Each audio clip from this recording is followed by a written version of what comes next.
So my name is David McLaughlin. I'm the President of the Batemans Bay Chamber of Commerce, or Business and Tourism Chamber, and myself and Kate McMath will be the MCs for this evening. So I'd like to just give an initial welcome to the candidates. Well, it's actually representatives of each of the team here this evening, so welcome and thank you for coming this evening. It is just a representative of each team. There's 7 mayoral candidates. One team has 2 mayoral candidates. That's the Tubby Harrison team, but there's just Tubby's just representing his team here this evening. And there's another team, James Thompson's group, who unfortunately they're not here this evening. They don't have a mayoral candidate, but we certainly did invite them along tonight. So that's why you can see those 6 people up there this evening. So a little bit of a background on, this is a chamber event or chamber sponsored event, and when we first went out to members, it was only going to be a chamber event, but we've opened it up to the public, thanks to the club providing an extra, we're allowed, I think it was an extra 70 odd seats, although we've probably got about 70 seats still vacant, but anyway, thank you for coming. Tonight hopefully we get a decent snapshot of where each group lies and what we can expect from each group. I'm going to explain a little bit about the Chamber's background and the thrust for some of the questioning tonight. We have, the Chamber's main thrust is basically inclusion, and how do we have the mechanisms in council that basically allow community inclusion, local community expertise to be heard and ideas get through. So that's one of our main thrusts. The other area is tourism. So we've been asked just a little bit of background on that. Most of the outcomes that we see are derived from strategies, and at the moment we believe there's strategies which don't often get genuine stakeholder engagement. The terms of reference are frequently written to support preordained outcomes, and by the time the strategy reads or reaches public display, a lot of sides have dug in, and that sometimes causes discontent, distrust, and certainly the community doesn't believe it's been brought along. So that's our stance. That's how we've viewed some of the past of 5 years, and at the last forum that certainly came out of at Churros Heads, that certainly came out. So we've also been asked about our stance on tourism, which we've lobbied for the last decade. And just to give you an idea, we've got a relatively new executive at the moment. On that executive, we've got 3 past presidents. We've got the Tourism Director of Australian Wildlife Parks. We've got a former Assistant Director of Sydney Events who oversaw Vivid, New Year's Eve in Sydney and some international events. We've also got a luxury lodge owner, second largest hotel accommodation provider in the Shire. 3 of us have taken part in Tourism Australia's inbound program and qualified for the Australian Tourism Exchange. To qualify that, I understand in the Shires down on the south coast, there was less than half a dozen people actually qualified for that. So we've also worked with other local government areas, including authoring a destination management plan for another local government area, which is 6 of Australia's top 100 attractions, including a large mountain bike system. So there's real coalface experience in the current executive, which I think we're pretty proud of to be part of, and we certainly punch above our weight. So tourism is our largest industry with aged care within the Shire, and it was an election issue at the last election. It was a significant election issue. So what happened since then? Well, we did get a tourism restructure at council, and the restructure went a little bit like this. We got tourism used to have a position at the executive leadership team that no longer exists. There used to be a tourism advisory committee that no longer exists. There was a destination management plan that its prime purpose was to include industry and allow industry to direct decision making. and that hasn't happened. There was meant to be a skills-based group, industry skills-based group, and that hasn't happened. So we're obviously concerned about tourism. We've seen the Mogo Trail Hub developed by council, which is fantastic, and we acknowledge that and think that's a great thing for tourism within the Shire. But we've also seen a reduction in overnight visitor spend to the end of 2019, a loss of accommodation, some marginalisation of some events, over 200 million of proposed investment in the Shire not proceed, and very few industry links and integrated marketing. So what's happened in the last 5 years? There's been a number of groups that have filled that void, the Chamber being one of them. We've seen Eurobodalla Tourism, which is a private venture actually pushed by Ray Parker, just over here. We've seen the South Coast Tourism Organisation, which was basically established by a former manager of tourism within council. And then we've seen a number of programs that you might have, or hopefully you've seen around the place. Visit Batemans Bay, Visit Maruya, Visit Mogo, Love the Bay program, the recent micro campaigns such as Welcome Back Canberra, We've Missed You.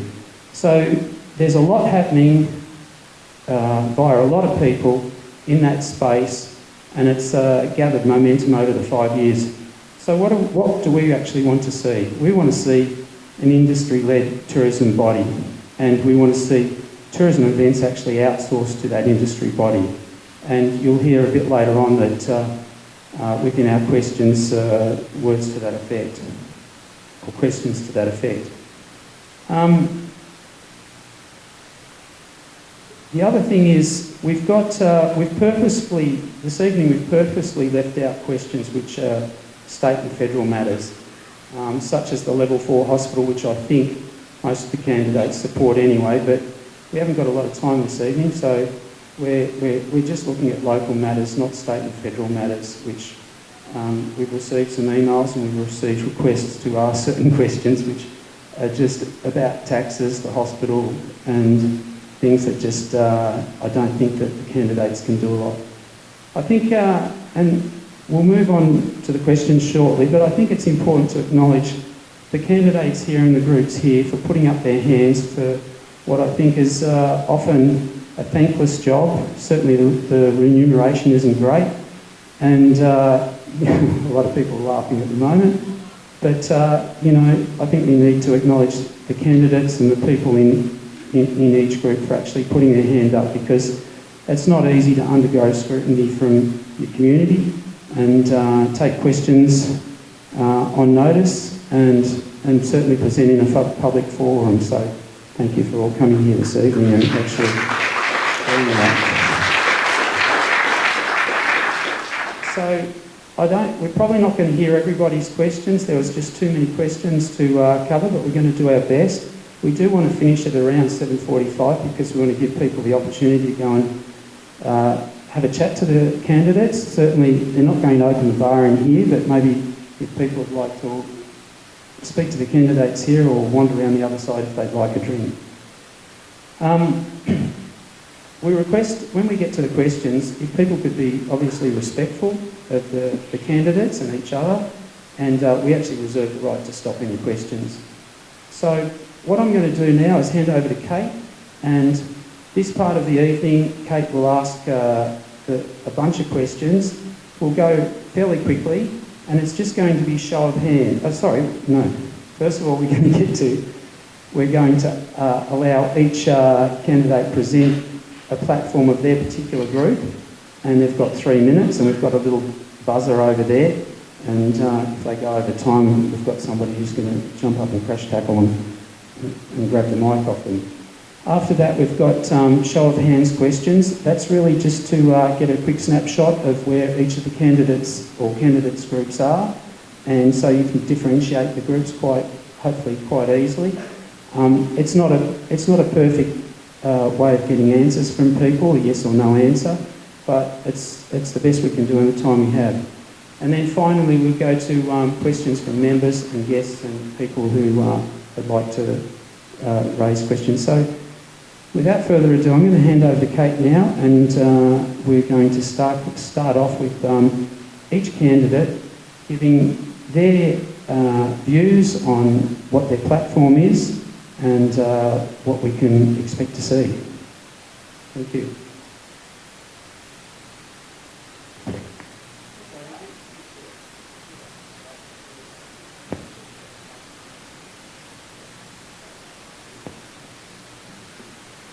Check 1, 2. Is that it? Good evening, everyone, and thanks for attending. Thanks for putting the event on, the Chamber. My name's Alison Worthington. I'm the lead candidate, mayoral candidate for Eurobodalla Greens. I'm very happy to be here. Just a little bit about me. I live in Maruya. I have done since 2014. I love where I live. I loved Eurobodalla when I got here and I wasn't able to leave. I'm a small business owner. I've got a small online business based in Maruya with the production in Maruya of reusable menstrual and incontinence pads. So I just employ one person and happy to keep the product here and Australian made. I also work in retail in Maruya and I come from a history of working customer service roles, much in hospitality and tourism because I choose to live in very beautiful places outside of the cities and that's the kind of work that I've been able to do. I've mentioned that I'm here with the Eurobodalla Greens and that's a shortcut to who I am and what we stand for. If you wanted to, you could go and see Greens New South Wales policies online and they do have local government policies. And they just form a foundation and give us a bit of direction if needed. But it's certainly not a mandate that we take to our communities. The 4 pillars of the Greens worldwide are social and economic justice, environmental and sustainability, peace, non-violence and disarmament, and grassroots democracy. So you can trust that we'll be living out those principles in everything that we do, but ultimately we're here to represent community, and that's why I'm standing up for council. I'm also very driven to run for council because we need a change, and I think that everyone on this table agrees. I want to be part of that changing of the guard, and yet I want to be part of a redefinition of council. Let's call it changing from guardianship to custodianship. We can talk about as many policies as we want to implement here tonight, but unless we bring the community with us and have a true engagement and good relationship with the community, we'll go nowhere. I want to be a part of rebuilding the trust of the community in council, and I want you to help us know when we're doing that and when we're not. There's a few questions here that do extend beyond the capacity for yes/no. Thanks for acknowledging the constraint of the style of question. One that I'd like to address is the formation of committees. Yes, we need to revise the committee structure. They've been weakened and a whole lot of good people have walked away from advisory committees, sadly. Let's hope we can get some of those good people back. But let's not lock into a particular model of how we're going to do committees. I think we need to step into the 21st century, acknowledge that we are operating in an ever-changing environment with regards to technology. We're constrained by our geography here in the Eurobodalla, and I'll finish on Eurobodalla.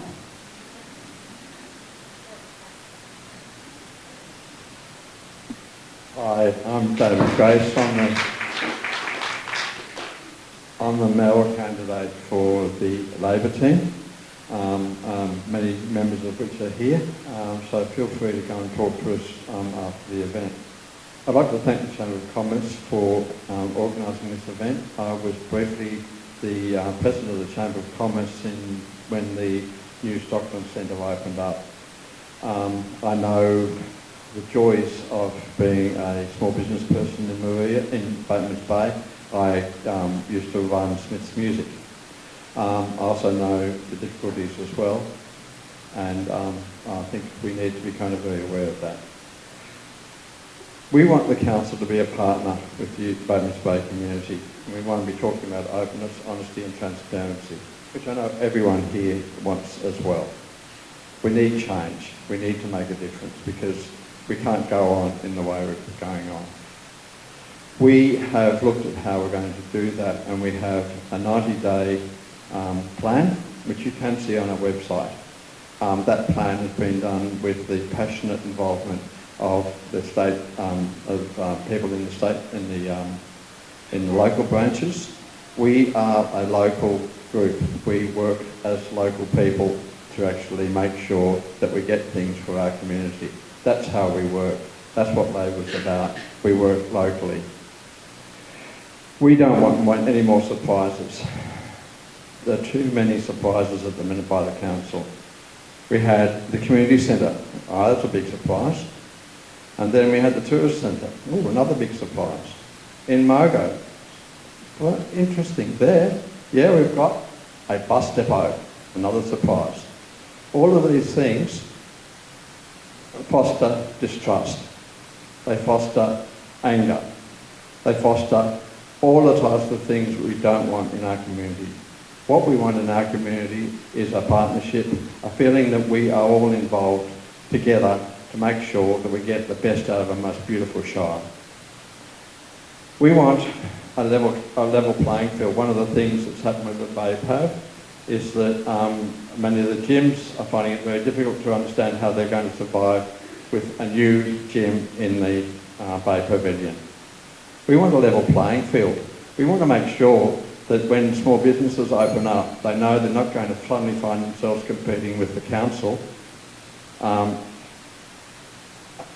being able to use its power to kind of undercut them. That is not fair. That is not how we get partnership with the community. We also, in that line, we also support a strong and influential business and tourism committees. The way we get partnership is by actually inviting the community in and asking them to share their wisdom with us. We have lost that. I think we need to start now to get that back. Thank you.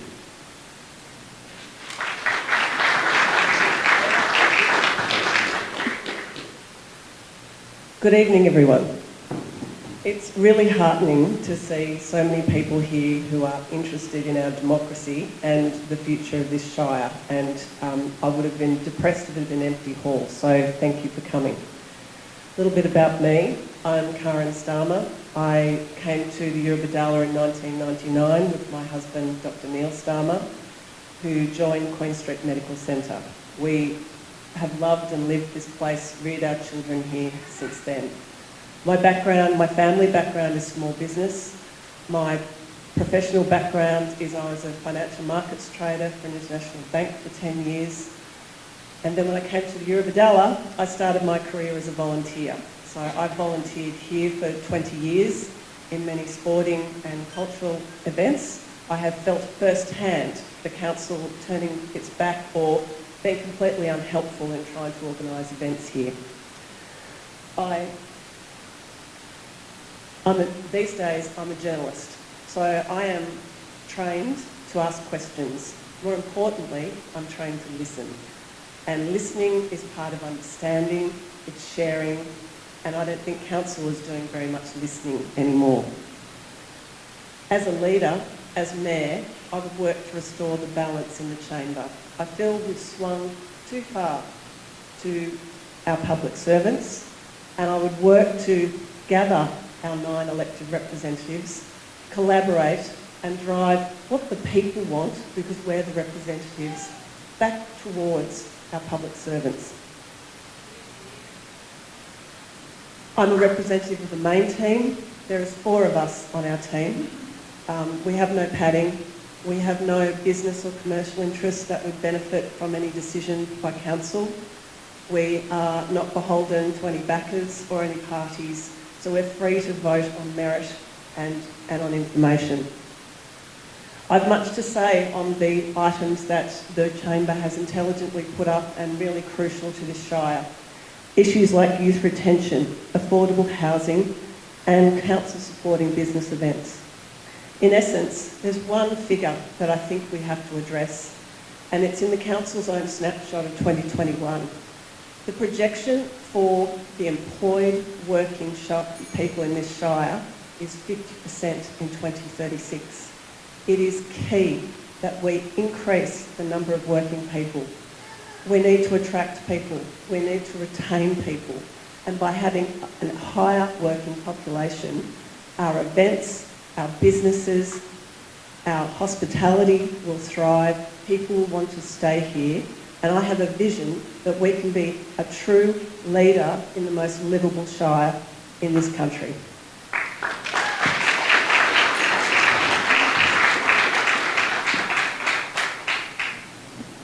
Thanks very much. Thanks for having us here this evening. Rob Pollock's my name. Obviously for my sins, as have been outlined by all, I'm the current Deputy Mayor. I was elected to this council in 1987 and I've been there ever since.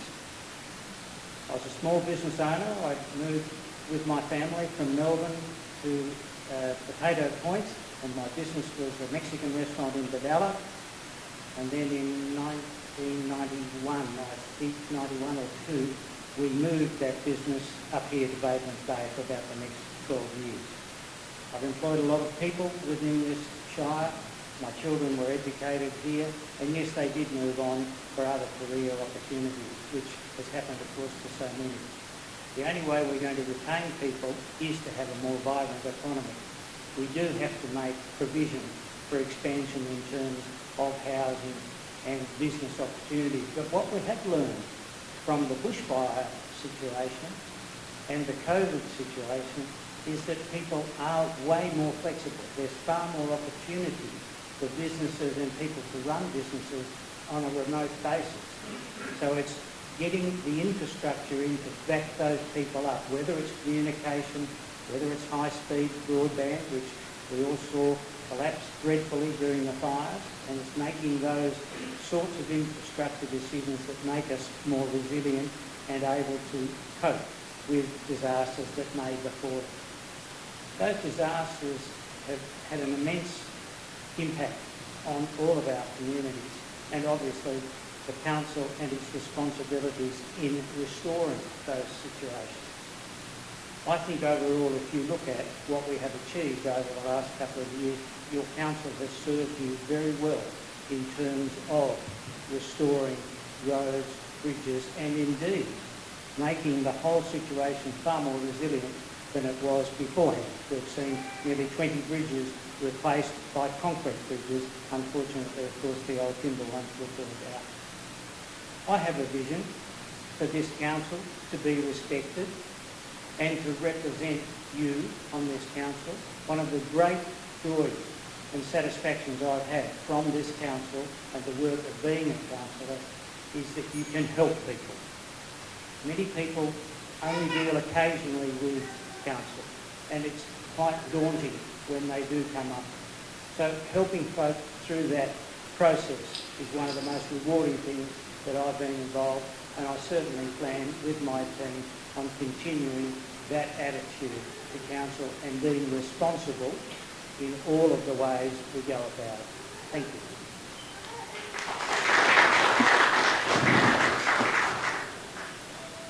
Yeah, well, I'd like to say thanks to everybody for turning up here. My name is Tubby Harrison. I moved here in 1994 with my wife from Cairns in Queensland with our 2 young kids, and we bought a small produce store in Maria called Harrison's Horse Pet Rural, which we built up and sold in 2015. Sorry. I'm currently a chair of a national multi-million-dollar turnover company. I have served on many local communities, local community organisations. I served the jockey club, sorry. I've served on the jockey club since the late 90s. I've served as a treasurer. I've served on the Maria Chamber of Commerce as vice president for probably 10 years as vice president. I also was one of the organisers for a event we ran in Maria called Slow Food, out of which morphed the Sage Sustainable Garden. That's one of the things that I'm fairly proud we've done. I also work at the local show, and I do put up the Christmas decorations. I've done the Christmas decorations down in Maria. Me and Colchester have done them since the late 90s as well. I am passionate about this Yearabille Shire, and I believe that the representations for residents of this Shire has been not been heard from by this council. I am a can-do man, I'm a go-to man, and I believe that we can get things done if we all work together. The main aim for our group is we need to open this Shire up. We need to get back to having meetings live streamed. We need to get back to having question time open. We need to build respect of the community in the Shire so they can see what we are actually doing. We don't need, what do you call them? What they go doing, commercial incompetence. We don't need those sort of deals. We need to be open and honest. What we don't need is we don't need big party politics either. Nothing against the people here, but we're a local group, a local community, and we should be led by local people, not have our hands led from Sussex Street or Canberra. A local independent mayor should be there to talk to both parties in state politics, but if you're tied to one party, you'll only get one side of the state politics. And just quickly on we do need to, this is a tourism town, and we do need to get these tourism things open.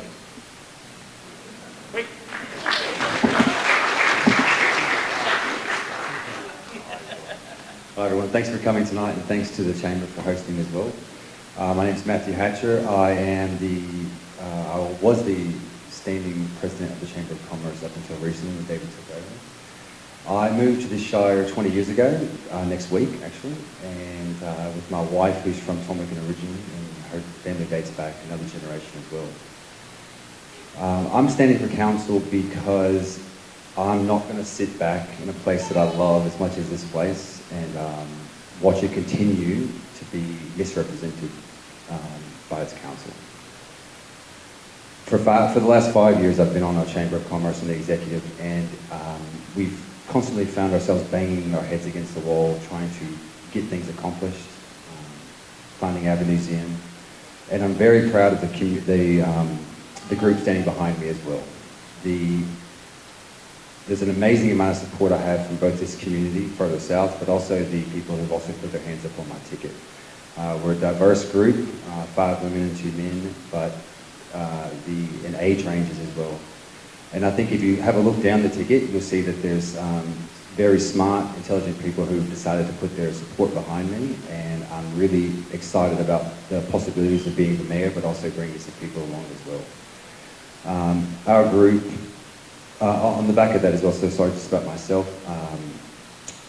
2 years ago, just after the bushfires, I founded a group called SOCODELO, or South Coast Nations Logistics, and just after the fires, when that started, that was really the turning point in my life that I decided with a young family, if I'm going to stay in this Shire and remain here, I'm going to put my hand up and we're going to make it better, because we've got a long way to recovery. And I know firsthand that our council let us down after the fires, and councillors let us down as well. There was not much leadership, and I can tell you many times where our group had our hands tied, where we were left frustrated that no one was willing to do the job that needed to be done for the community.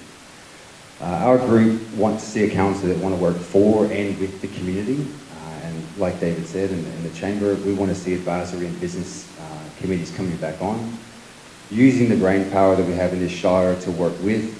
We should be listening to community organisations and bringing them along for the ride. Communication coming out of council needs to be better. There's a lot out there at the moment, but we've got to make sure that the community's there by our side the whole way. We're retaining local youth and creating jobs for this Shire is very key to the hospitality and tourism industries. We want to see council working with event organisers more and promoting more events in the shoulder and low seasons and in the ecotourism as well. And community council assets and community assets, we want to make sure that we're not selling off anything that was donated to this Shire. There's plenty of examples where we're just getting rid of those assets. So thank you.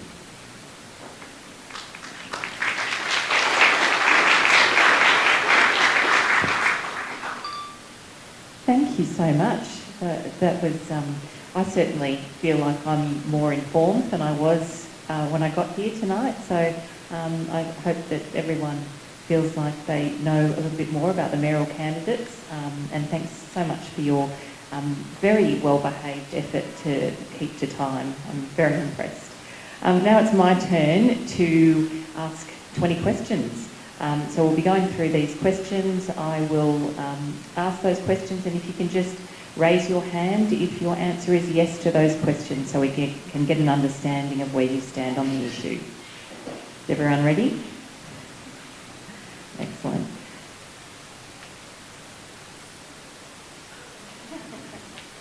I do forget. Question number 1. Do you support council membership of the Local Government Association?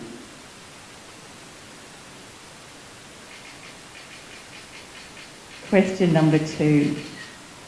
Do you support a retention strategy primarily for youth and young workers, but also families within the community strategic plan, the aim being to address the age dependency ratio and accelerating median age?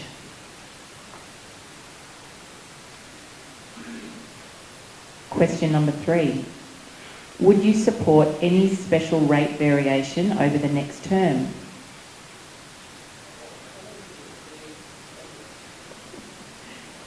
Question 4. Do you support retention of bequeathed and other recognised community properties? Number 5. While there is always some discontent with every council, do you acknowledge that there is a general disconnect between council and the community that needs to be addressed?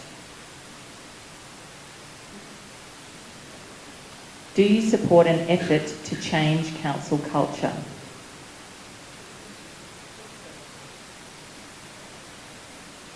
Next question. Council's community engagement model informs council of the importance of genuine dialogue. The perception that the increased disconnect and distrust experienced by the community indicates little value in the current model.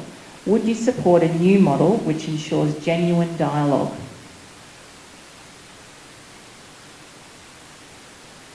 Would you move or support a motion to ensure genuine stakeholder engagement at the early stage of a planning strategy, either as part of a new community engagement model or separate mechanism?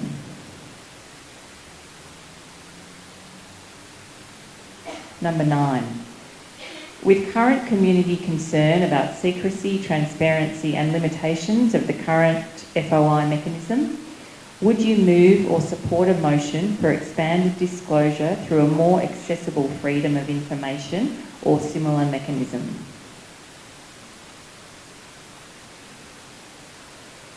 Do you support the re-establishment of the public access component of live streaming and, importantly, changing the vetting system applied to speakers and their presentation content in order to allow more access?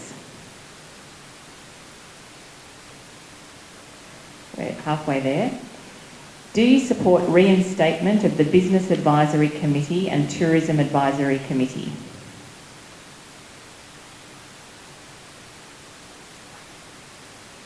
Do you support the outsourcing of tourism and events to an industry-led body?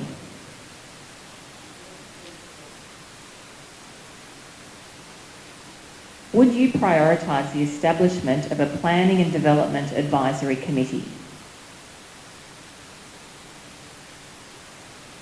Do you support a new events strategy with a view to be more inclusive?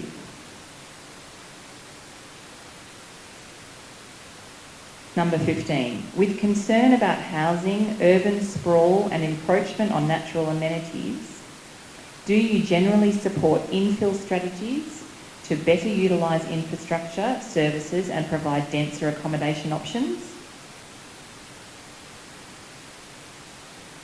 Do you support each councillor having the option to nominate a person on each committee to ensure ratepayer, voter-driven decision making?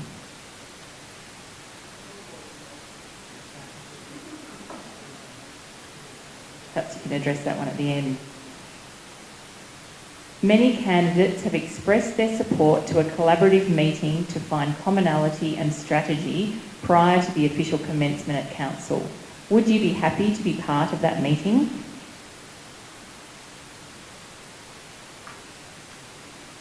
Number 18. Have you looked at comparisons and benchmarks of this shire compared to other shires of similar size on the local government website?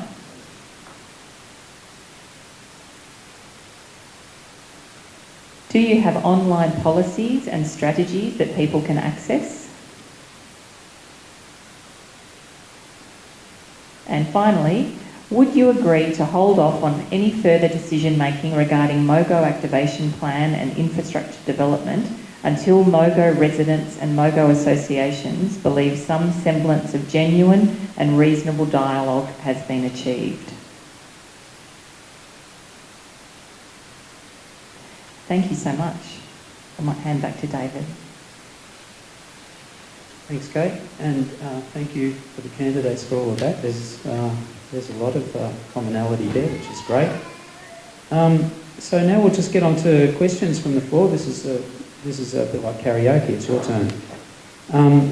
I'll first start with some questions that were emailed. The first one is to all candidates from Peter Cormack from Churros Heads. There was unanimous agreement to address cultural change and transparency at Churros Heads. Do current councillors, all groups with current councillors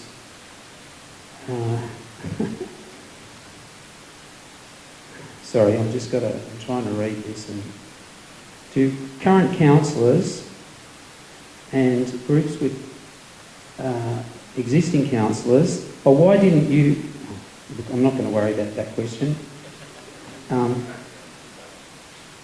Next question, where do you stand on selling off community assets? Where do you stand if there is a perceived need to sell off community assets to balance the budget? So, who's got the mic? Matt, if you could start. Yeah, our group believes that we should not be selling off community assets, any land or buildings bequeathed to the community or just that community assets.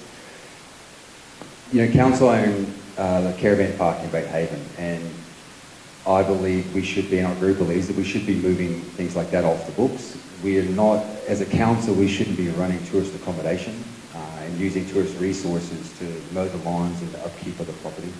It's got to be, we shouldn't be selling off community centres when we're holding caravan parks.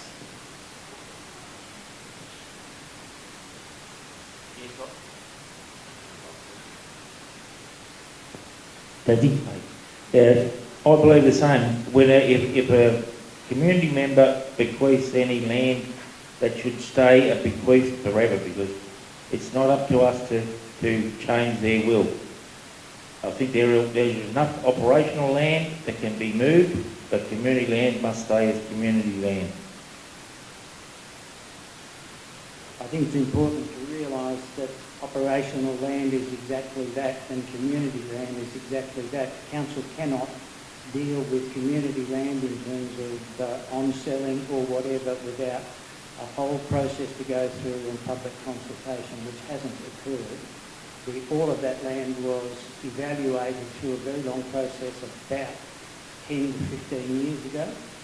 I don't believe in selling community assets as such, but I would point out that whilst the community centre was leased out to Sians, every community group that was being housed within the community centre was offered other council assets and rent-free for up to 12 months. So as far as individual situations go, you need to look at each on its merits. If you look at the Dalmini land, which has had some publicity of late, that land has been zoned urban expansion for 30 years. There is not a single block of land for sale between Narooma and Dalmini on any real estate agent's book. If we're going to have expansion, if we're going to have people move into the area and develop and our businesses thrive, you've got to have somewhere to put it. Equally, when you're having housing shortages and social housing problems, and obviously the rents and the prices, you need to have an integrated approach from federal, state, local and private industry to bring about some improvement and to make provision for people that are less able to look after themselves. Hell hath no fury. We have, our forefathers and foremothers had vision for this beautiful place, and selling off community land, once it's gone forever, and that's important. We cannot, in a term of council, seek the right to overturn the vision of generations. We would actually go further into putting a mechanism whereby there must be an open review process before there can be the mere show of hands to change the livability of this shire. I'm not dissing the need for more housing. I'm also the community assets that we have. If we need to balance the books by selling things like our racecourse for $1.1 million, we have problems. And that we need to seek a review of budget, and we need to seek a review of operation and those public servants that are in charge of that.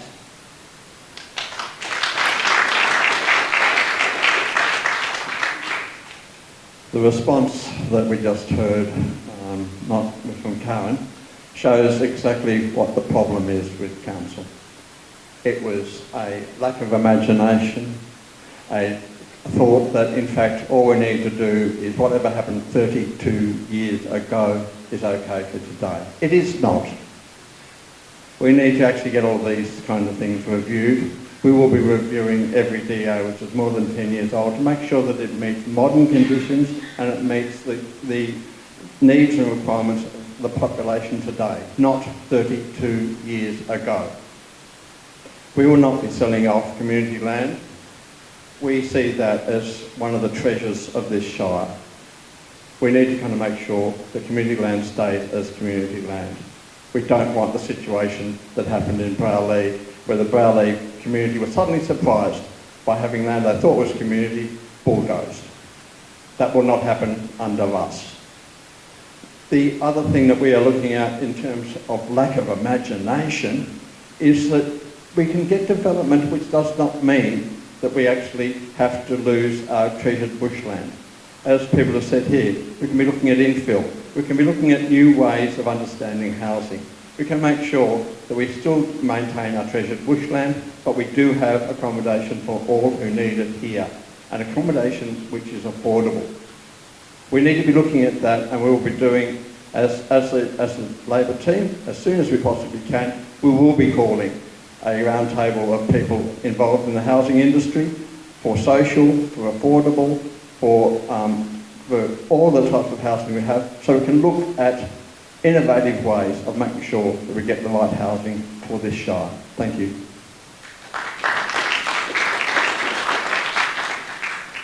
Thanks. It's a bit of a no-brainer that community assets and lands that were bequeathed to the community should not be sold. I won't address that any further.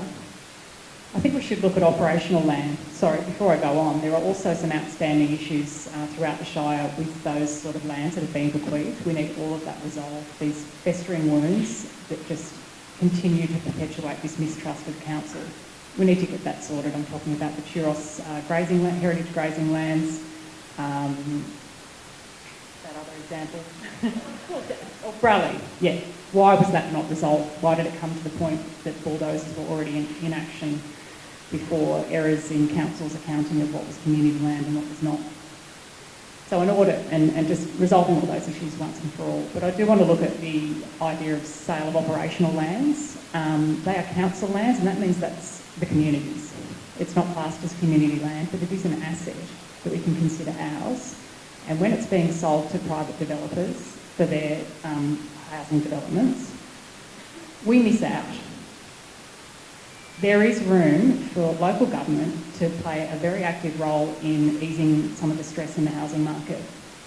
And if we have community-led development through a council that listens to its community and engages with it, we can actually have a better opportunity to develop housing that best fits the housing needs of this community. Private property developers are not doing that. Council's own strategic reports let us know that the majority of households, about 3/4, are 1 to 2 person households, and what we see in these developments are 3, 4 and 5 bedroom homes. They're not fitting our needs. So we'd like to see an audit of operational lands in those residential areas that could be used for some of that infill, could be used for affordable housing. There are models that are used in shires either side of us, in Shoalhaven and Bega, for affordable housing developed in partnership with community housing providers. It's nothing new under the sun and it can be done. Thank you. Thank you, Alison. Thank you for those responses. And apologies to Peter Cormack for not really understanding his question that well, but I do understand it now. This is to current councillors or groups with current councillors. And the question is, at the Churros Heads Forum, there was unanimous agreement to address change and transparency. Why didn't you achieve this in the past 5 years? So this question is, why wasn't that achieved, change and transparency, in the last 5 years? And that's to current councillors and groups with current councillors. So I'll keep the mic there, yes, because I can only hope to step into the shoes of outgoing Greens councillor Pat McGinley, who I think everyone in this room will acknowledge upheld incredible integrity and forbearance in really difficult circumstances in his last term in council. And in the immense amount of chatter that's going on in the lead up to this election campaign, that has been acknowledged again and again. And we know that Pat was hobbled by the makeup of this outgoing council. And let's just hope that the people that are here tonight talking about change really mean that they will be working collaboratively and cooperatively so that the council can actually get its job done. It's tribute to Pat. Let's just give Pat another round of applause in his absence. Councillor Anthony Main is the lead candidate on the main team ticket. Anthony has stood beside Pat. He's told me in private that the last 5 years have been difficult, very difficult. It's hard being a minority. And that's part of the reason why the transparency, accountability has not happened. It goes to the heart of the matter of what we think is currently wrong with council. If you watch a council meeting, it's actually worse than question time in Canberra. It's toxic. People are on their phones. There's snide remarks. The leadership is missing. Instead of being a forum for views, for discussion, for debate, because that's what a chamber is for, it has become a situation where executive staff are presenting almost a fait accompli, and our council decisions are being made by a show of hands. That's not how we want a modern council to run. So that's Anthony's vision. We need better council laws. We need collaborative council laws so we can restore the balance and the people's representatives can have views heard.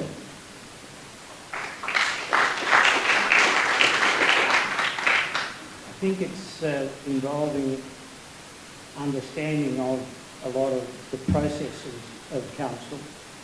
Each council meeting is preceded the week before with a thorough briefing to all councillors on all of the issues that have been presented at that meeting.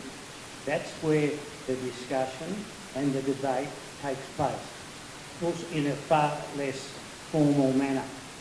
Now, you may not always agree with the decisions that are made, but if I'm in the chair and if you choose to question any of the situations that I'm involved with or the decisions I make, I will make sure that you fully understand the reasons behind it.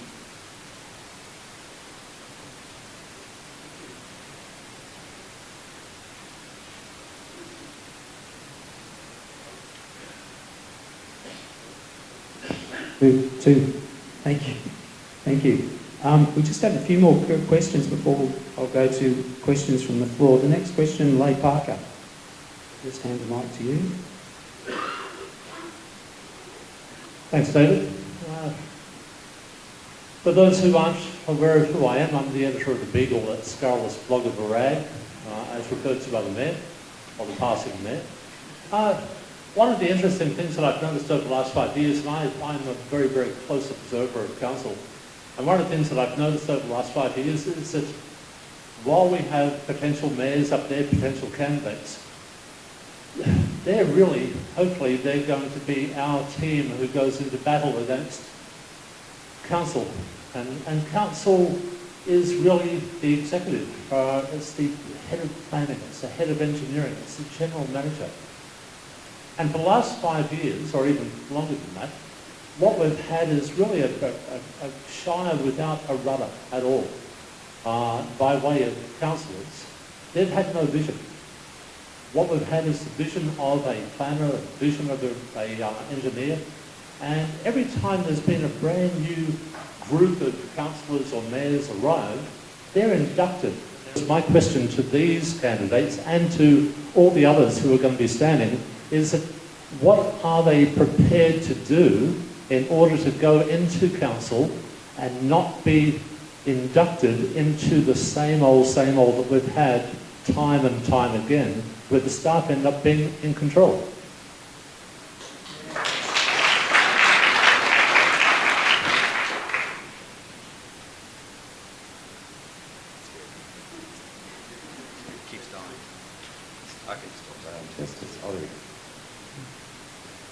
Thanks, Leigh. As a past president of the Chamber, we run into this constantly, where we're constantly battling with the executive on things that we want to get done and seen done for the Shire. I can say, with my track record, I'm willing to do anything for this community. Like I said before, I've got a young family, and this is the turning point now, the next 2.5 years for the Shire. If we don't get things right, we're going to see an exodus of the brain power, an exodus of the people who moved here to retire, because the community is going to start falling apart.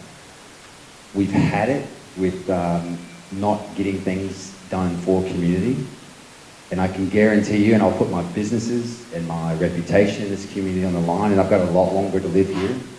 So by sticking my hand up, I know how bad it could be if I don't stick to my word, and I think. And I guess I want to applaud the others as well, because I know a lot of us have met and we've spoken in private. I'm fairly confident that this group is the group that's actually going to get in there no matter what and do the long, hard hours at council, whether we're a councillor or mayor, to get the job done. And that's what I want to call on, is that no matter who is in the top job, it's about having 9 people fighting for the community, not just one. And we've got to make sure we get things right.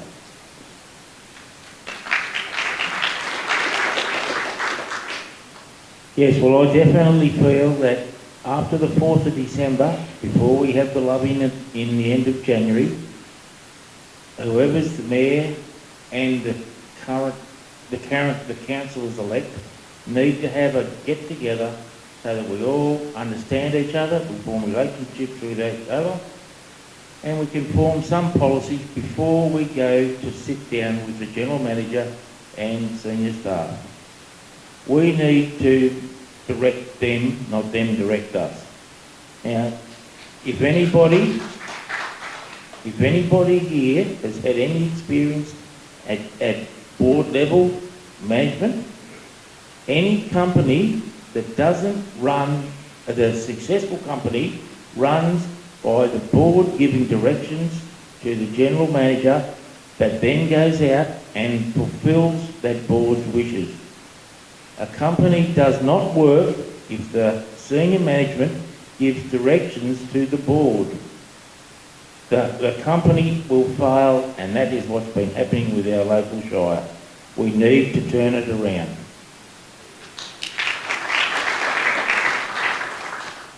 I think it's essential that your own visions and opinions are respected, whether they be those from the professional advice within council. I have lots of different points of view to senior staff. but I sort them out behind the doors. I don't have to perform like on an audition for an academy. The important thing is that your points or the situations that you don't agree with, that's taken into consideration before you reach the final decision on the council floor, and I'll continue to do that. What am I prepared to do? I'm prepared to say no. I'm prepared to say, tell me more. I'm prepared to struggle. I'm prepared to work with my fellow councillors. I'm prepared to understand. I'm also prepared to bring things into the light and not make decisions behind closed doors. I'm prepared to ensure that our community can see how and why decisions are being made. We may not always like decisions, but we need to understand how they're being made, and they're not at the moment. I'm prepared to endure endless amounts of reading, endless amounts of conversations, and I'm prepared to fight for the next 3 years to make sure that I live up to those promises.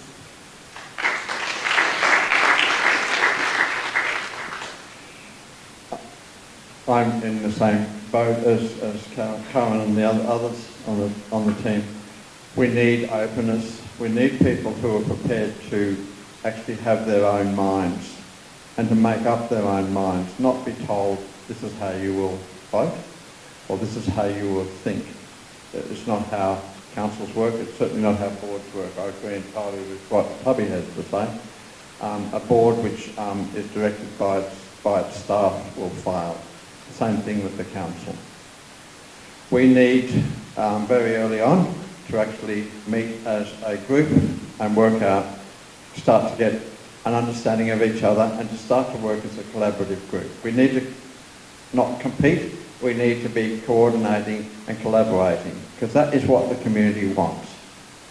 We need to make sure that we actually read the information that we have and read more than just the information we're given by the council staff. There's lots of information out there. We need to kind of be making sure that we are aware of what else is being said from other industry groups, from other local governments, from the community itself.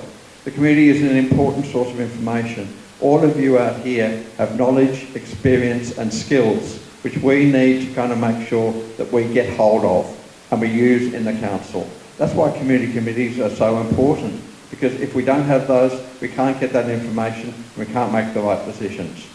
We need to make sure that we are very clear about what the council does. The council sets direction, the staff is then obliged to help us get to where we want to go. The staff does not set direction, the council sets that.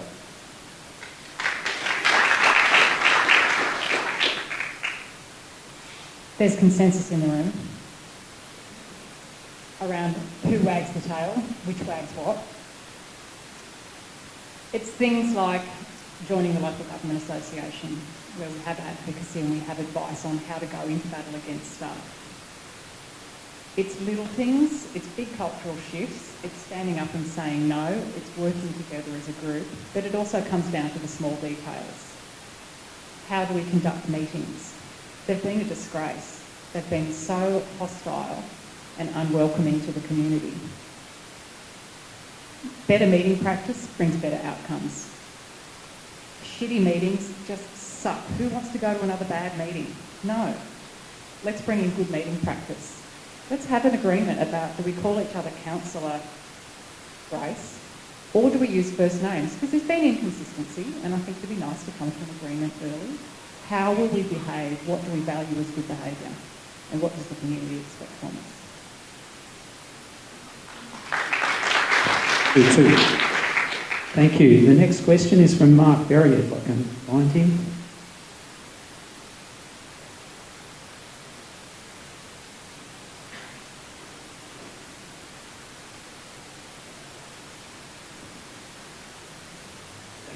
My name is Mark Berry. As I said, I operate a nature-based tourism business in the Shire. I'm keen to know how candidates propose to work with industry to develop a more both environmentally and economically sustainable tourism industry.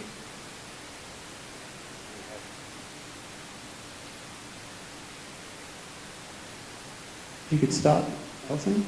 Okay, Sorry. thank you very much for that question, Mark. One of the important things that hasn't happened in the council is that they've lost the voices that we get from the tourism advisory boards, the business advisory boards. We need to get them back because you have the skills, the knowledge, the experience which we need to have to make good decisions around the table. So one of the first things that we will be doing is getting those kind of committees back so that we can get that experience back in our decision making. We need to be making sure that we get complete information. Too often when I read the reports, I can see that the information that's in those reports isn't complete. I want to know exactly the full story. We're told that there were all these briefings which were done and that's where all the decisions are made. That's not how it's meant to work. We need to hear about those briefings. We need to hear what information is there. We need to make sure that information is available to the public as much as it possibly can. And we need to have the public in there giving us advice about that information that we're receiving. Is it complete? Does it actually cover the whole issue? We need to know that. And you as the public, you as the community are the ones who are going to be able to help us with that.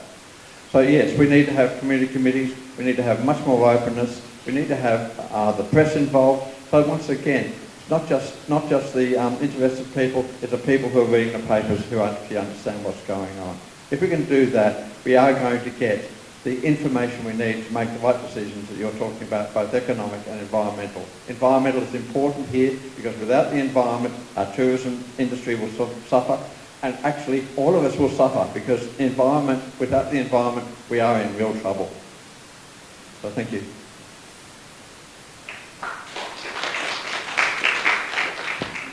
Advisory committees are going to be key to that.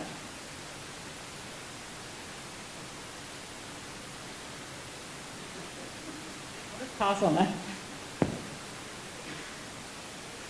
Thanks for the question, Mark. I know you've worked long and hard in this Shire, and you can remember back to the days when tourism and events had its own building in council, and now we don't even have an employee to work under that. Tourism needs to become a priority. We need to restore the advisory boards.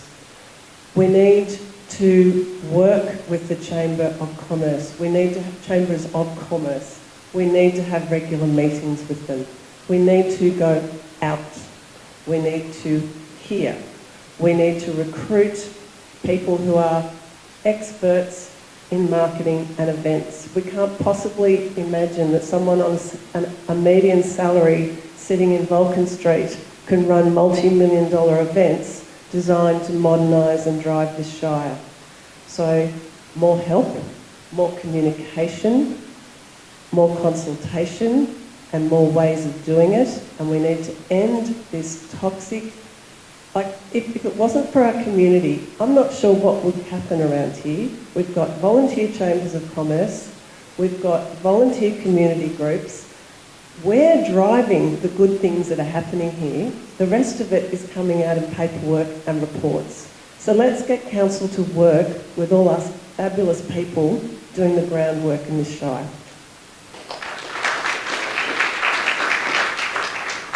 I totally support the re-establishment and activation of both the business and a tourism advisory committee. Just for your information, I chaired tourism for the South Coast from Wollongong to the border for about 15 years. I actually was responsible for forming Eurobodalla Tourism in its infancy, and I regret that the situation that's occurred over the last 4 or 5 years. It is not correct to say that Council is not cooperating and operating efficiently in the tourism field.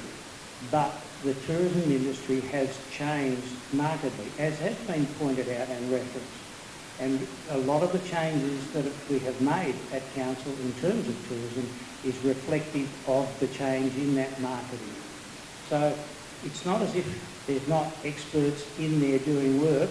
Can we do it better? Undoubtedly. Do we work with other groups within the Shire? Yes, we do. We have a very, very satisfactory working relationship with Narooma Chamber of Commerce, Tilpa Chamber of Commerce and Maria Chamber of Commerce, but it's very unfortunate that does not and has not been achieved here in Batemans Bay. So the opportunities are there in the future to improve. Well, we definitely do need to get back to a tourism board and a business board, a tourism committee and a business committee. That is where, like I've said before, the brains, the people out here in the community that are at the coalface doing all the work are the ones that come up with all the good ideas. It's not the people that sit in the Taj pushing pens. They don't have the knowledge and they don't have the entrepreneurial skill that the people in this room do have. Saying that, when we were involved with the Slow Food Organisation, we had the two cats in council that when the tourism board was there, they were a wonderful assistance for us when we were getting them, me and Stu were trying to get that off the ground. They helped us no end, they gave us a lot of support. There is a place for council to have things like that, but I do think there is a bigger place and we need to get back to what we had before. Yeah, thanks for the question, Mark, and I agree with the others about the tourism advisory committees. Mark, I'm sure you remember as well when we used to be welcomed by council and we had those constant meetings and the chambers used to meet regularly and the chambers used to meet with council until council walked away from that under the previous councillors and council. You know, ecotourism and tourism in general is what's going to drive the future of this area, especially in those shoulder and low seasons that we tend to have here. We've got to get the tourists back down here by running events like some of in this room do, filling hotels and getting people spending money in shops. I've got an ecotourism lodge out of this shire, and actually when we looked at doing that, we approached council, and because of the walls they continually put up around, not wanting to work with us, we had to take it out of the shire. And that's something we hear time and time again, whether it's Willinga Park or other investors that want to come here and do good things in this shire, and they constantly run into walls with our council. So it's all about how we can work as a council group and get our council opening its doors up, getting the community in there, but also getting those people that want to come here and do great things in this shire. Thank you all. Next question, David Atkin. Hi, I'm David Atkin, and my question is specifically addressed to the current Deputy Mayor, Councillor Pollock. In August 2019, following severe drought conditions in Australia, massive fires and township infrastructure losses in California, Councillor Patrick McGinley brought a motion to declare climate emergency to Council's meeting. The motion was not supported and some councillors resolved that local government requires focused and strategic actions to address the changing climate, but voted not to declare a climate emergency.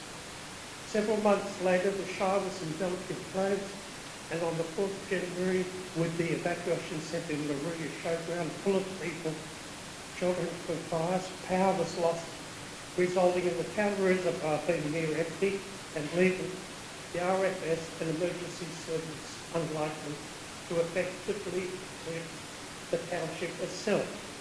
If Councillor Pollock was elected mayor, what steps would he take to put the community's mind at rest that this kind of infrastructure failure would not happen again? I think actions speak much louder than words. If you take council's current, the terminology is not exactly correct, but basically the greenhouse emissions reduction or action plan, council's work is about 2 years in front of the targets that were set when that plan was outlined in the first place.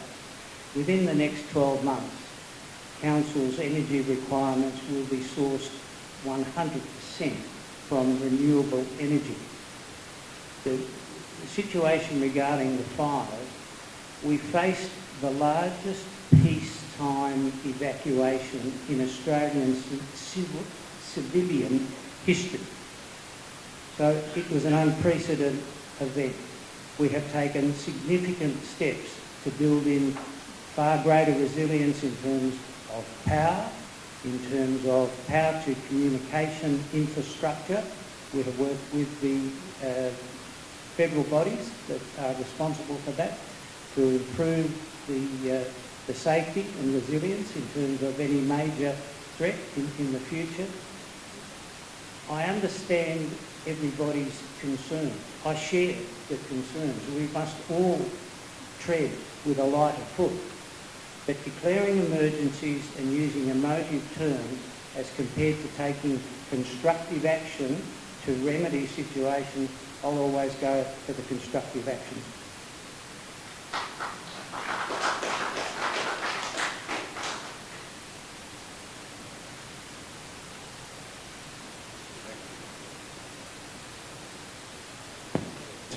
Oh, it's come up. Thank you. Next question from Richard Adams from the Mogo Village Chamber of Commerce. Richard. Thank you, everyone. Thank you, everyone who's standing to support our shire. The question is in event, as in actions, or is the word actions and helping, after an event like the bushfire that devastated Mogo, and so many businesses lost housing, would the councillor support that type of thing in the future, and how would you support it? Because we haven't seen much at all from councillors. We haven't seen one. I think the mayor came 2 or 3 times to get some interviews. I'm asking you, how would you support a community like ours?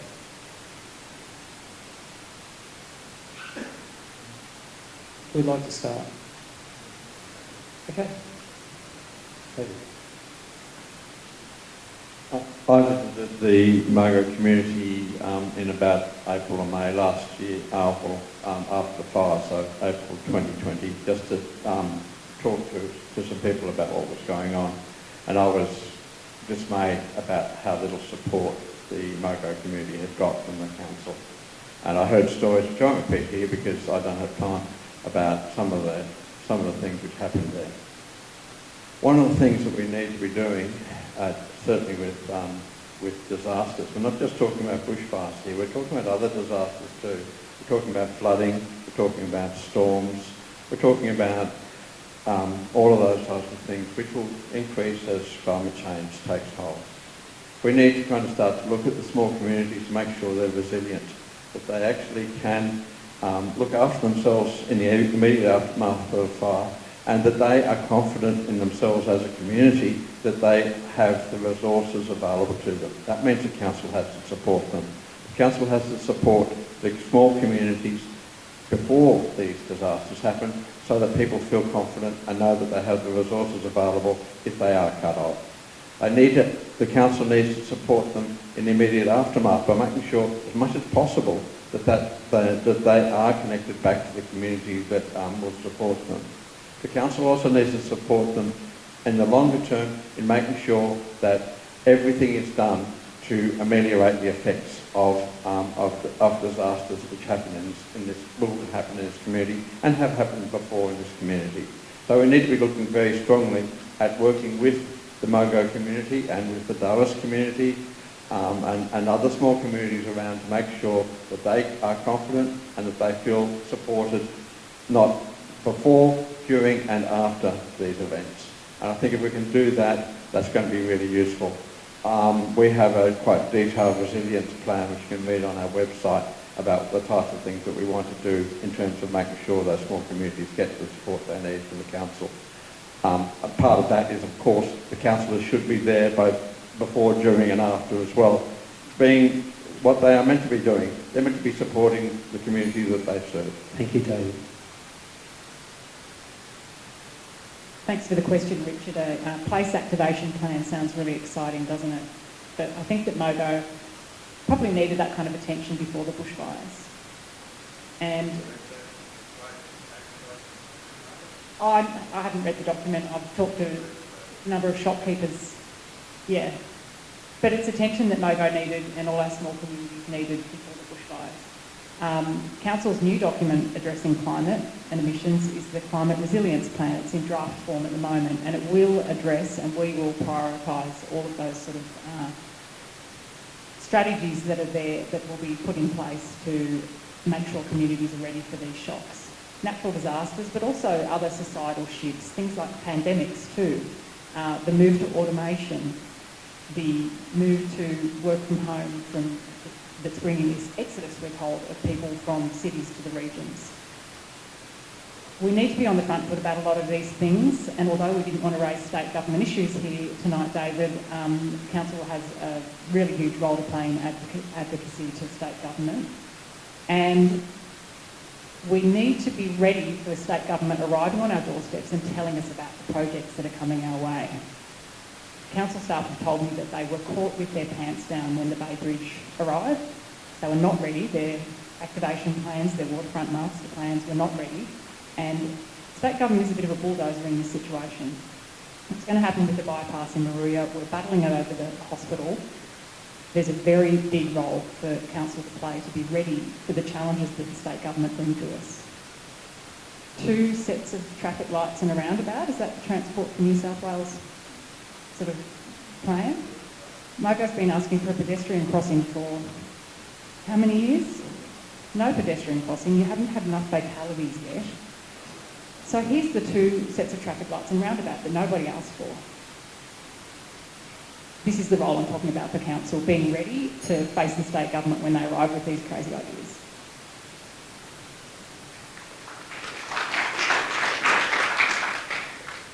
Richard, to you and the Mogo community, as a working journalist, I can tell you I was nothing but ashamed at the caravan that turned up to look at the spectacle that Mogo was suddenly on the on the map. I actively, in my journalism with the ABC and other Canberra publications, I actively prevented them from retelling the Mogo story. They don't understand the trauma of varying degrees that happened. And then, to make it worse, the show moved on and the weeds grew. The people were left alone, and the trucks kept rolling through, the bulldozers came through. There was some support, thankfully, for the kids in the school, but there was nowhere for Mogo to gather. There was no soothing. We're in a pandemic, and the train keeps rolling on.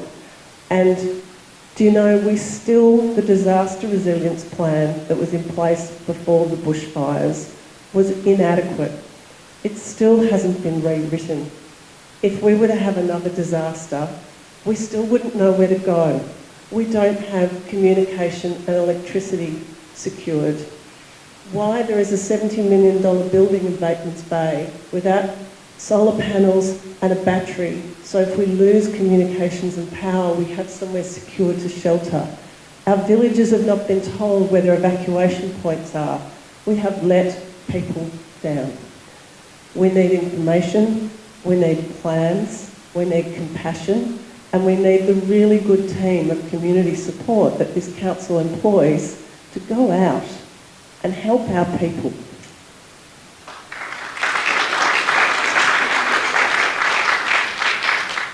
No question, we could have done better. Under the circumstances, it was extremely difficult. It wasn't just Mogo, it was the whole of the Shire. The Shire certainly took the initiative in getting together with the Business Council of Australia to get the temporary mall set up. Certainly the work that's now going on in terms of the Mogo activation plan, the length of time for consultation has been extended, and hopefully from now on we can get it right. I understand the frustration, and I don't make excuses for any inadequacy, but it was a very, very big problem throughout the whole of the Shire, and hopefully we'll never see it again, but we'll get it right from now on.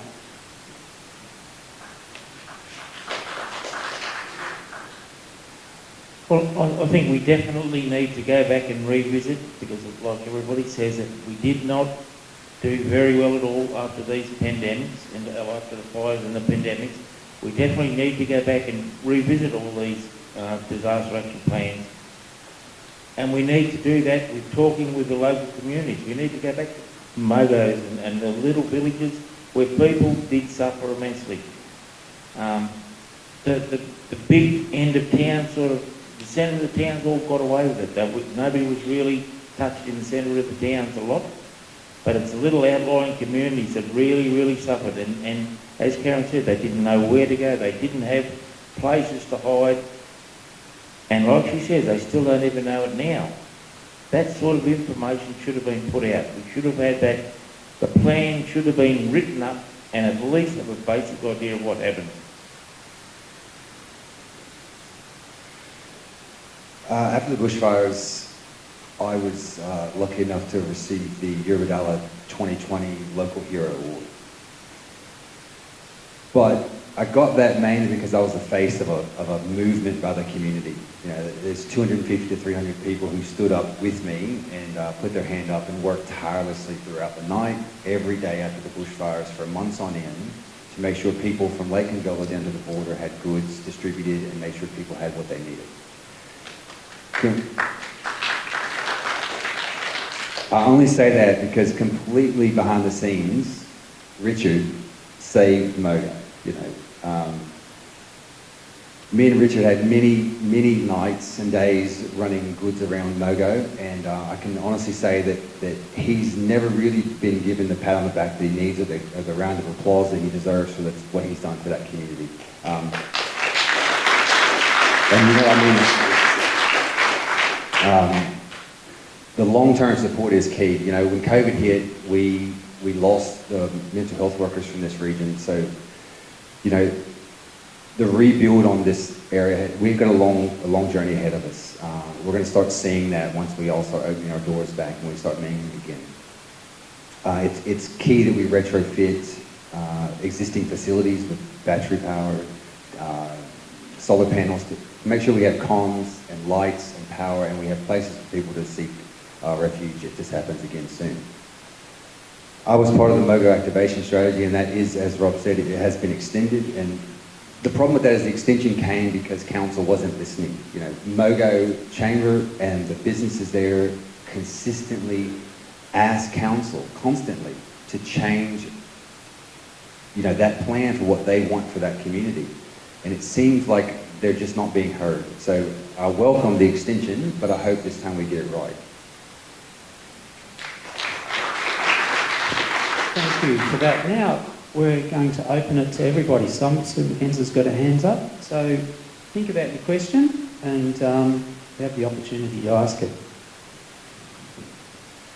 Some of you will know me from my activities of saving a park, trying to save the community centre, and trying to get Mackay Park to be a vibrant communal place.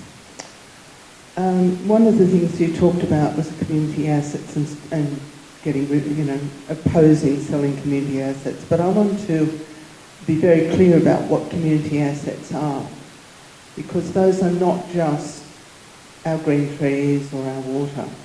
They're the social cohesion. They're the trust in the community. There's the goodwill. There's our volunteers. It is our environment. It is our passion about keeping those things in balance. It's about supporting our youth and employment. It's about keeping businesses going. It's got to be a whole vision of what our assets are and keeping those assets whole and healthy.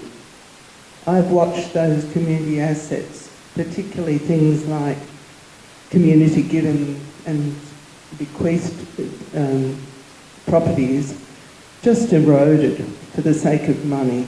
We mustn't have money guide our decisions. It must be a vision, it must be something worthwhile that we want to hand on to our children. So I'm asking the collection of people who have come here today what their vision of community assets is and how they're going to protect it. But one thing I also want to add is some very simple things. We lost some community assets. They talked about not selling off community assets. If they weren't operational in the first place, they wouldn't have been sold. And the council has moved Mackay Park and the community centre to operational, so they can sell it. Those such situations can be reversed. So we're not just talking about not selling what we've got, but it's ensuring that we keep what we have, even by reversing some of our decisions to make sure that our future is guaranteed as a whole and healthy community. So I would ask you what your vision of our assets are and what your commitment is to the broad range of assets, not just individual things. Thank you.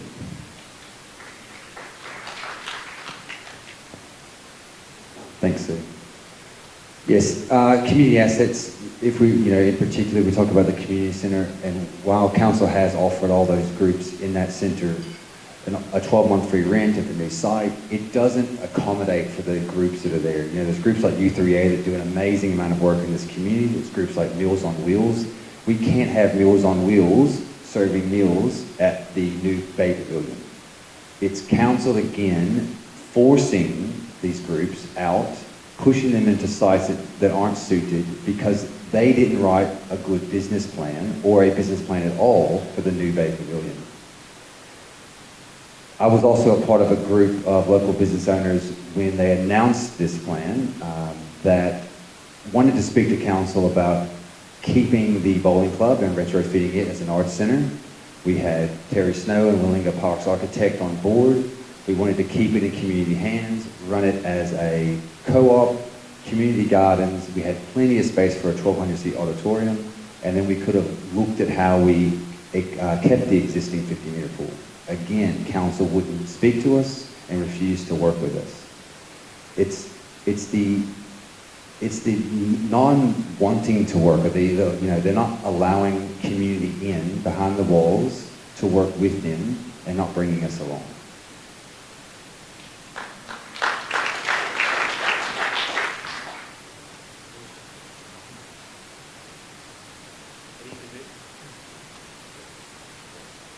It is a very common theme, isn't it? The council put the walls up and the community get left out. This is what we need to stop. And I think this group of councillors will get here, I feel confident that we will achieve a lot through cooperation between ourselves. We need to stop the Shire doing what they want, which is coming from the senior staff, having their vision for the Shire and being leading the actual councillors. We councillors, as representatives of you people, now need to go through and take your vision back to our senior staff and make them do the job. I'll continue to look at every opportunity in a logical and reasoned manner. I'm not going to respond on a very, very broad brush type question that's been just put to us. You can't possibly generalise over the whole of the thing, but what I will do is always make a decision which I believe is in the best interest of the community. We have land assets, we have building assets. We've all spoken about those. But we have people assets. It's dear to my heart as a leader and a committee member of many volunteer organisations with a family business in health and care. It's the people on the ground that want to meet together, that want to help. And we're now being locked out of our places together, whether it's from a lack of an ABN or the cash to meet, to have a breastfeeding mothers group, whether it's U3A, whether it's Meals on Wheels. We've lost our gathering places. In Mogo, the tractor machinery group, they said some of the blokes just sat there, just for companionship. And they've been asking and asking, they've got money, and they've still got nowhere to gather. So our people assets need to be looked after. We've got to stop monetising this Shire and utilise the caring, generous, community-minded people that we all know we are, so that we are a unified society that can heal.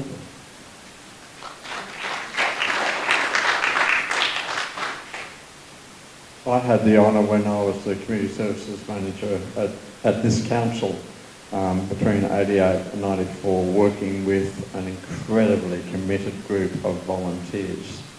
And I believe, gladly, that in fact many of those volunteers are still there in terms of the numbers that we have. Those are our important people resources and we need to keep them. But without the physical resources of community centres, of meeting places and so on, you will lose them.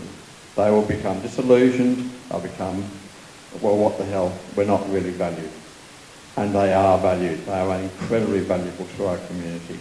So what we need to be doing is looking at how we make sure that we have the community resources to actually ensure that we get the people resources that will actually make this community work. Without those people resources, the community won't work. So, what do we do as a council? We need to make sure that we actually value those community resources, not as dollars, but as important pieces of infrastructure which actually make this community work. We need to be looking at it that way, in a reasoned and very rational way, but we need to be looking at it in that way. We need to make sure that we don't devalue community assets. We don't actually make them so that they become not very useful. One of the things I found at Mogo when we were there was we have a community asset which is a toilet, but no one can use it because the code isn't available. Really, we need to make sure those sorts of things work. And as you're saying with the machinery people, but there's also the woodies. The woodies at Mogo, they're once again on their own. And I was talking to the secretary of that group, and he was saying, well, we're basically the men's shed.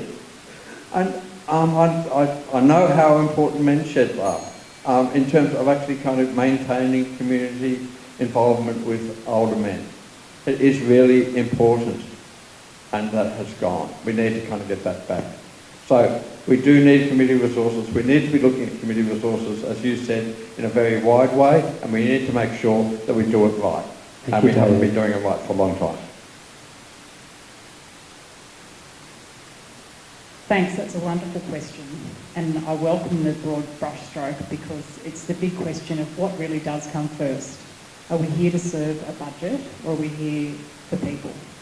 And the answer is people and community. And without that, as other people here have mentioned, without community, we've really got nothing. Our community rallied so tremendously in the crises we've faced in the last 2 years, and that is our asset. Again, it's little things. Do we have spaces for community groups to meet? Do we charge them? Not-for-profit groups in our community paying to use council facilities? I think we can find another way. There might be a silver lining here to this era of council with the walls up, in that it's driven people to double down and work stronger and harder in their business chambers and their tourism chambers to get so many no's from council that they just say, well, look, we'll just find a way. I want to point to SHASA, an amazing community group, South Coast Health and Sustainability Alliance, who run an incredible solar bulk buy program. They've secured funding to get an employment position for someone to help all these not-for-profit community groups to get their ABNs, to become incorporated if they need to, and to just get that support that they weren't getting elsewhere. But council can do that, and we do need to move into the current times with council. We're well beyond the roads, rates and rubbish council. David, you were there when it all began in the 80s, the idea of council, providing community services, and we've just got to ramp that up and continue to be that for our community in partnership with all these amazing community groups that were always operating, but maybe had to double down in this recent era of council. So thanks for the question, because I think it's one of the ones that we have to address as a community. What really matters? What do we want our community to look and feel like? Thank you to the panel. Next question, I'll just go here first and then over to you. Just a quick one. We've been talking about tourism and where it's supposed to be the gateway to the far south coast, why did you get rid of the information centre? To Major Rod Pollock. It is not an easy situation to address, but Council, the Eurobodalla Council, contribute well over $1 million to the tourism budget. A huge percentage of that went on the hard infrastructure of the Batemans Bay Information Centre and the Narooma Visitors Information Centre.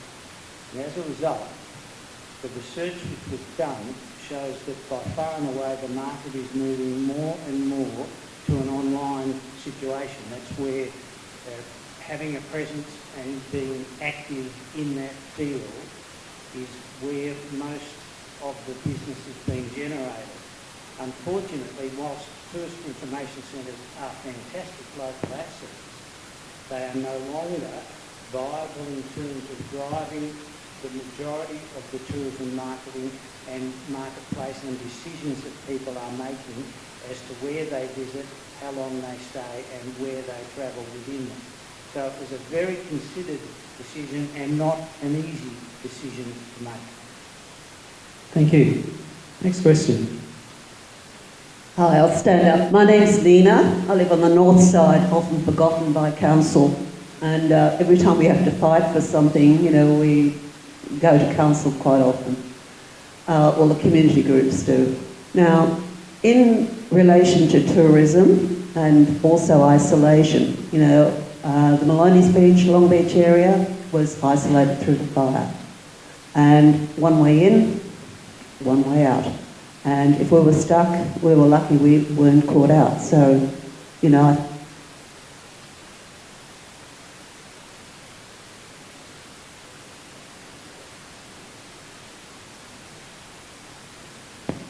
Two. so it,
I think that was more of a statement than a question. Do you want to...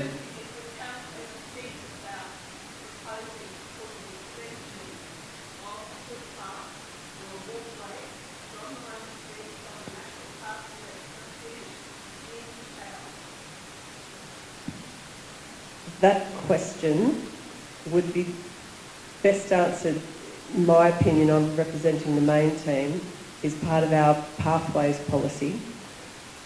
The Shire has a draft pathway policy, and there's often jokes that this is the Shire of half-finished pathways. So it would start if council had a plan, and if community is seeking that, look what happened to Narooma with that beautiful walk.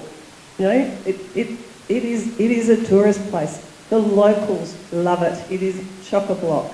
So yes, listen to the community, have a pathways policy and have a timeline to it, because there is no timeline and there are no benchmarks to achieving, so they know if they're achieving it. Short answer is yes. We have actually tried to activate that from about 30 years ago when Jim, I can't recall his name, but Jim was the fellow who developed most of the Long Beach estate, and he was very keen on the idea. We are equally keen on the idea. You've got a few problems like the Marine Park, the Batemans Marine Park, and getting permission to get that path over the waterways, which I agree with you totally, but it has been difficult to achieve. Well, I think this goes back again. We need to have the council talking with the community. The community need to put these ideas up to the council, and the council need to be open to listen to them. I can't see why the community can't come up with all these plans and put them up to the council. So we should then, as councillors, go through and budget them and actually get them done. But it can also be done.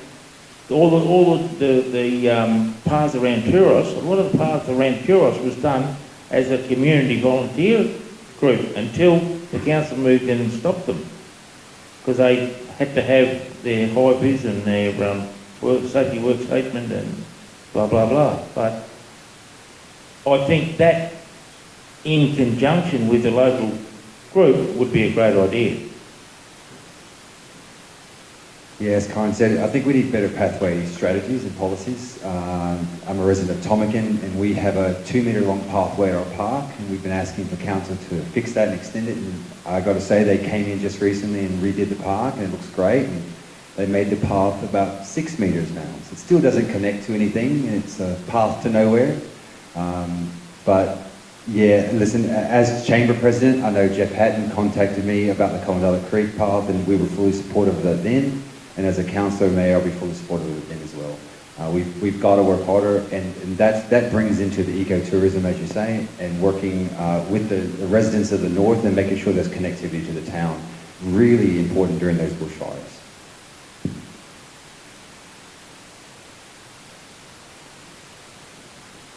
Footways and pathways are really important, once again, to decarbonise our society and our community. So they are important, for, as you say, for pedestrians and for bikeways.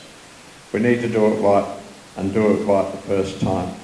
So that means that we need to make sure, when we get into council, that we do look at the footpath and cycleway strategy and look at priorities, and then get those priorities agreed to by the community. We should not be saying to the community, this is our priorities, you will have it. It should be, we go to the community, we talk to them, we work out how best to do this. That then also means that, as you say, we have a timeline. You know when these things will happen, so you can actually kind of hold us to account. I think that's really important as a community, that you know that you can hold us to account. So I'm not going to say, yes, it's going to happen. What I am going to say is that we're going to, one of the things we will be very interested in doing, getting that strategy right, making sure the community is aware of it and has had a real input into it and knows how to hold us accountable when they have it in front of them. You've hit gold there. Pathways, gotta love them. So yeah, need a plan, need a strategy, and need the priorities. And that sounds like an amazing tourism infrastructure project. An issue with councils is that they are beholden to the grants funding cycle from state and federal governments. And that's been abused. We've heard about the pork barrelling report, we've heard about sports rorts. And unfortunately for councils, the way that grant funding is sometimes dumped is highly inconvenient. And we've seen that with the Batemans Bay Coastal Walk, announced by Andrew Constance before anyone had even applied for the round of grants funding. Could that have gone to another project that would actually have served the community better? I think yes. So we need to be, again, on the front foot, ready for state government, having our plans and projects in place, budgeted but waiting for the grants funding, and be ready to say, not that stream, this one suits the pathway strategy and what we want to accomplish there. There's some work to be done in that relationship too, but thanks for raising that one, because I think that's going to be a really key connector for the north side communities.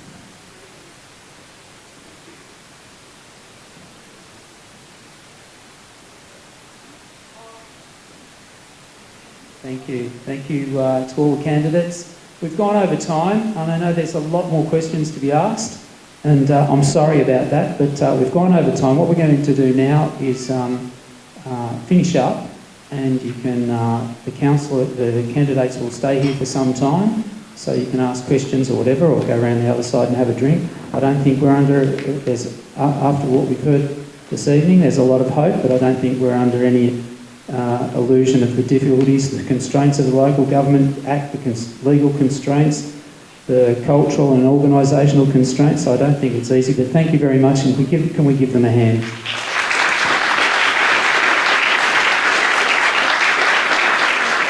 The last thing I'd like to do is thank the Batemans Bay Soldiers Club for allowing us to use this venue this evening and setting it up. Thank you to them too. And thank you everybody for coming this evening.